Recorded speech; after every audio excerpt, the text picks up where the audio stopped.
Greetings, ladies and gentlemen. My name is Pedro, and you are now tuned into the Alpha Success Network. I trust that this message is finding you well and in vibrant spirits. Myself, I'm having an amazing afternoon out here in Kitsilano. It is a very, very relaxing afternoon. The waves are thrashing on the shore, and the sound that is making is just so relaxing. That is the energy that I'm bringing to you in this video, ladies and gentlemen. I want us to talk about how to deal with a breakup in a relationship. I wholeheartedly believe that relationships are a significant component of successful living. Consequently, how we handle a breakup in a relationship significantly impacts our ability to live a happy, harmonious, and successful life. So let us jump into the conversation. In the conversation of how to deal with a breakup in a relationship, we are inevitably brought to the subject of attachments. But before we talk about attachments, I want us to talk about what is normal in a relationship breakup and what is not normal. When you are in a relationship with somebody, there is three types of bonds that are developed. One is the physical bond that is developed by spending a significant amount of time with that person, doing things together, enjoying your hobbies together. That's a physical bond. The second bond is an emotional bond that is created due to the love, the passion, and the sex that existed in that relationship.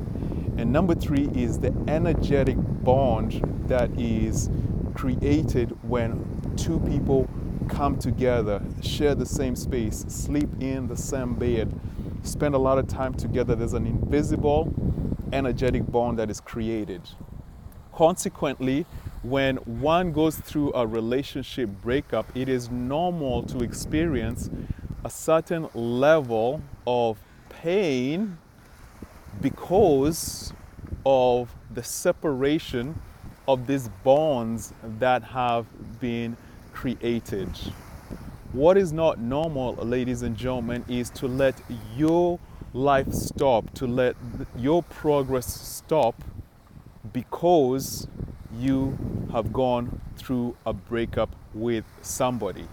And this inevitably brings us to the subject of attachments. I want you to understand a very, very, very deep idea. Majority of times when we go through a relationship breakup, it is not really the person that we miss. It is the fact that we do not have a companion anymore that's close to us, which leads us down the journey of discovering that there is a deep unconscious fear of loneliness. There's an unconscious fear of loneliness. And some of you may immediately say, hey Pedro, that is not the case. And here is the proof. If tomorrow you met somebody that was more magnificent than the person that you were dating, magnificent in every single way, you will immediately forget about the person that you broke up with because you are now on a new adventure, which actually tells you that it was not the person specifically that you were missing, but the lack of companionship. Hence, one of the things that we really want to do to develop a higher level of self-love with ourselves is begin to discover and heal the fear of loneliness. The psychology of attachments. We are attached to other people. We are attached to other things that have filled a certain void in our lives. In this case, you may be attached to this person that you're broken up with because they filled a sudden void. So, what is the best way to handle a breakup in a relationship? What are some ideas that I can use in my life to help me go through this process in a way that I still stay healthy, happy, and harmonious? Ladies and gentlemen, it's very important that even when you're going through a breakup, your life continues progressing forward. Your health continues progressing forward. Your success continues progressing forward. Your joy continues progressing forward. And how can I do this, Pedro? One very powerful tool that I would really, really recommend you to use is the tool of journaling. Journaling your thoughts, journaling your feelings, journaling your emotions, journaling your pain. And as you go through a breakup and you start writing down the thoughts, the emotions, and the feelings that you're experiencing on a day-to-day basis, you are doing two very powerful things. Number one, you are releasing those emotions, those thoughts. It's kind of like catharsis. It's cathartic. You're releasing those emotions, those thoughts. The second thing that's happening, ladies and gentlemen, is that you're putting down your thoughts on paper, your emotions on paper, and you can go back and read your thoughts and read your emotions from an objective perspective. You can watch yourself, how you are reacting to this situation. In your journal, you're writing down the impact of the breakup of the relationship on your health, on your business, on your fitness, on your joy and happiness. And when you read your journal, you develop an objective perspective which allows you, ladies and gentlemen, to coach yourself, to mentor yourself, to lead yourself through the challenge of the breakup.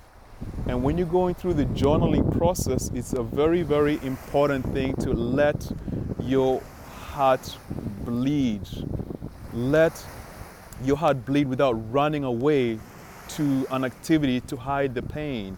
You know, some people run away and walk a lot. Some people run away and drink. Some people run away and partying. I want you to stay with your emotions and let your heart bleed and put it all on paper and read what it is that you are experiencing, ladies and gentlemen. This is a very, very powerful tool, a very, very powerful technique. I wholeheartedly believe that it's possible for you to heal and coach yourself through a breakup. However, if it's very, very difficult and it's gotten to a point whereby you are not functioning effectively and efficiently in terms of your present obligations, in terms of your health, in terms of your ability to be happy, in terms of if you may be experiencing depression, then at those particular with those particular situations, then I would highly recommend that you secure the services of a coach to walk you through the process. So, ladies and gentlemen, I want you to understand that there's a psychology of attachments. You are attached to companionship, and there's a hidden fear of being lonely. And one of the best ways to process a breakup is to actually get a journal and write down your thoughts, your emotions, your feelings, and how the breakup is impacting the rest of your life. And let your heart bleed, because through this process is how you heal, ladies and gentlemen. I'd like to share with you this peaceful background to wrap up our video and just leave you with some peace and some harmony and some joy, and just let you know that everything is going to turn out just fine. You have to stay strong. You have to continue down your progress. You have to continue to live successfully.